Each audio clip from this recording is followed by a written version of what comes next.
Hello, my friends. Come closer. Today we're going to talk about a somewhat painful but life-changing reality.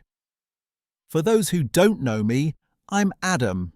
My 50 years of life have been spent inside the worlds of technology and finance, climbing those so-called success steps one by one. But these years taught me one thing. It doesn't matter how much you earn if you become a slave to what you earn. Let me paint you two pictures. Imagine two apartments, same city, same neighborhood, same rent. The first home belongs to a man with an annual income of $86,000. You walk in, a massive 80-inch television dominating the wall, an $8,000 leather sofa, a kitchen packed with appliances, most still in their boxes, closets full of clothes that haven't been worn since the day they were bought. One room has been turned into a storage unit for things unused for years. Every time this man checks his bank account, his heart sinks. If he goes 2 months without a paycheck, his life falls apart. The second apartment belongs to someone earning $50,000 a year. Inside there's space, room to breathe, a simple sofa, a modest-sized television, a kitchen equipped only with appliances that are actually used, a closet with only clothes that are actually worn. There's even a spare bedroom for guests. When this man checks his bank account, he feels calm and confident, because he has 12 months of expenses saved and sets aside 20% of every paycheck for investment. My friends, this is not a story about income. This is a story about that hidden relationship between possessions and money that most of you never see. The first man doesn't have bad habits. He doesn't gamble or spend on alcohol. He simply has a lifestyle where he spends every dollar he earns. It has become an addiction, and he isn't even aware of it. The second man has understood one thing well. If you know the value of what you have, you'll reach a financial freedom that even high-income people rarely taste. I've been in this business for 30 years. I've built companies in tech, managed portfolios in finance, and I'll tell you, the ones who made the most mistakes were the ones who earned the most. Because income grew, but mindset didn't change. I don't want you to fall into that trap. Like a big brother who has eaten the dust of the financial world, I'm going to explain in full detail the 7 golden rules of financial stability that form the foundation of staying stable and building real wealth. 1. Cost per use mathematics. My friends, most of you, when buying something, only look at the number. You say, "This is expensive, this is cheap." Don't let the price tag fool you. The real price is the service that item provides you. In the financial world, we call this amortization per use. What's the logic behind it? You divide the total price of an item by the number of times it will realistically be used. For example, you buy a $450 kitchen blender and use it only 3 times a year to make juice. Each glass of juice costs you $150. My friends, this is a crime against your own pocket. But on the other hand, you buy a quality $3,000 mattress you sleep on for 8 hours every day. If you use it for 10 years, the daily cost is just 50 to 60 cents, and the benefit to your health is immeasurable. My advice, when buying something, don't ask, "How much is this?" but instead ask, "How much will I pay per use?" Rather than buying cheap and useless things, buy the best quality of things you use frequently. 2. Apply the replacement test. The things in your home serve you, don't forget that.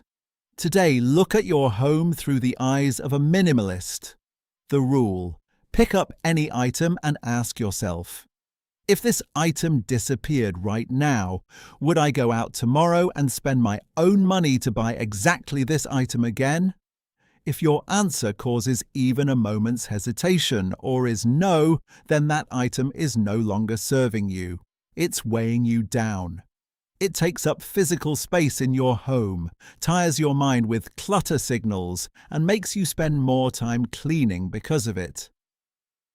Minimalists ruthlessly remove everything that can't pass this test from their lives. They sell it, gift it, or throw it away. Freedom begins from the place where those unnecessary things have gone. 3.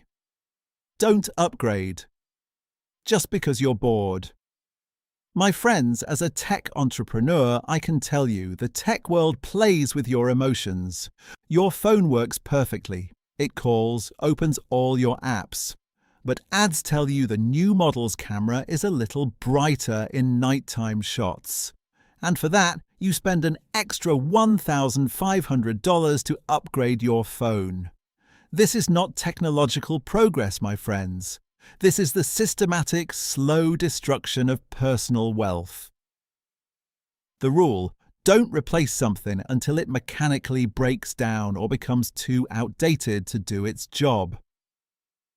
If you feel like you're falling behind society's progress, read a book, learn a new language. These will help you understand the world around you, but don't try to solve it by buying a new gadget. The person who escapes this trap accumulates at least $200,000 in extra wealth over 30 years. 4. Create barriers to spending, open roads to saving. My friends, many people tell you to strengthen your willpower, but when you're tired, hungry, or stressed, your willpower will abandon you halfway. So trust your system, not your willpower. Create barriers. Permanently delete your credit card information from online stores. That Buy Now button is your enemy. Delete shopping apps from your phone if possible. Set a mandatory 24-hour waiting period for any non-essential purchase. Smooth the path. As soon as your salary arrives, the system should automatically transfer a set amount to an investment account or emergency fund. Money should go to work for your future before it even touches your hands. A person cannot spend money they don't see. 5. Calculate your lifestyle multiplier. My friends, a thing never comes to your home alone. It brings an army with it. We call this the lifestyle multiplier.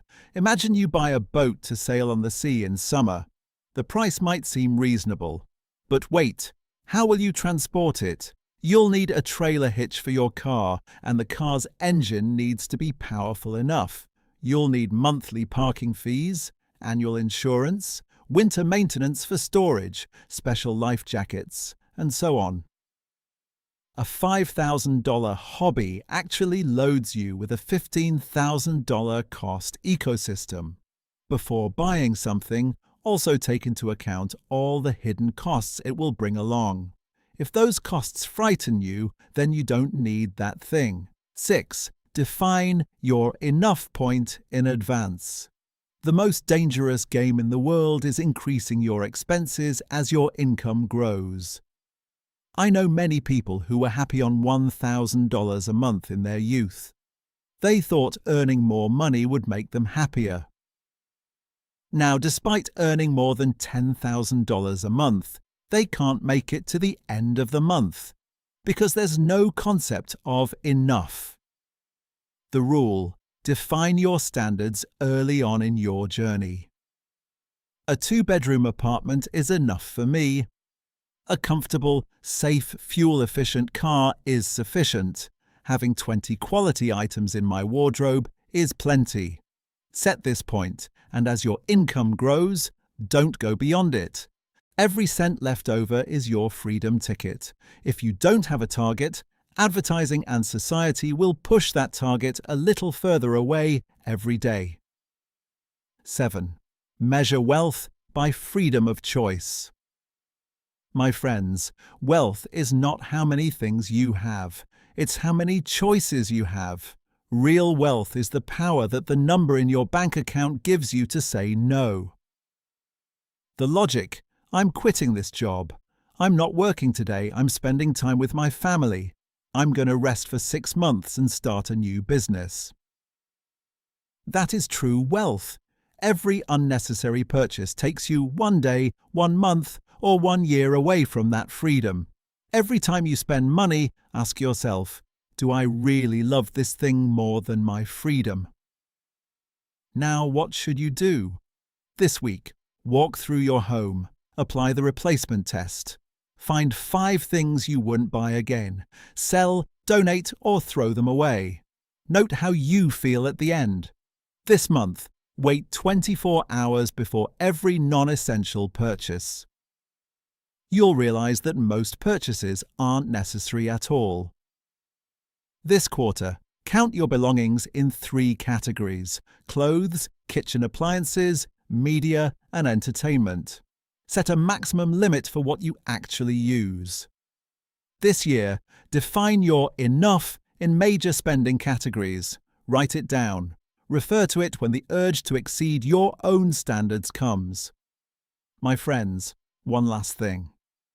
The connection between minimalism and money is two-directional. Owning less creates more money, but more money also makes owning less feel natural. As your savings strengthen and your investments grow, the desire to accumulate fades. The psychological need driving most consumption, the need for security and status, gets fulfilled by financial strength rather than physical possessions. This creates a virtuous cycle. Spend less leads to save more leads to create security, leads to reduce the urge to spend, leads to save faster. The opposite cycle also exists, and it's destructive. Spend everything leads to create anxiety, leads to spend more for temporary comfort, leads to deepen the anxiety. The choice between these 2 cycles determines your financial direction far more than your income does. The rules I described are not about deprivation. They're about understanding that most consumption doesn't actually improve quality of life. Research consistently shows once basic security and comfort are met, additional purchases add almost no increase in well-being. The person earning $50,000 with 12 months of savings I described at the beginning, that is someone who has consistently applied these rules. They got there not with exceptional income, but with exceptional clarity about what truly matters. The other apartment, the person earning $86,000 on the edge of crisis with 2 missed paychecks. That is someone who never once questioned the assumption that more stuff equals better life. My friends, these 7 rules are not just theory. This is the manifesto of my life. Money is a good servant, but a terrible master. Make it your servant. Start applying that 24-hour waiting rule today and see the difference for yourself. If you have questions, I'm right here.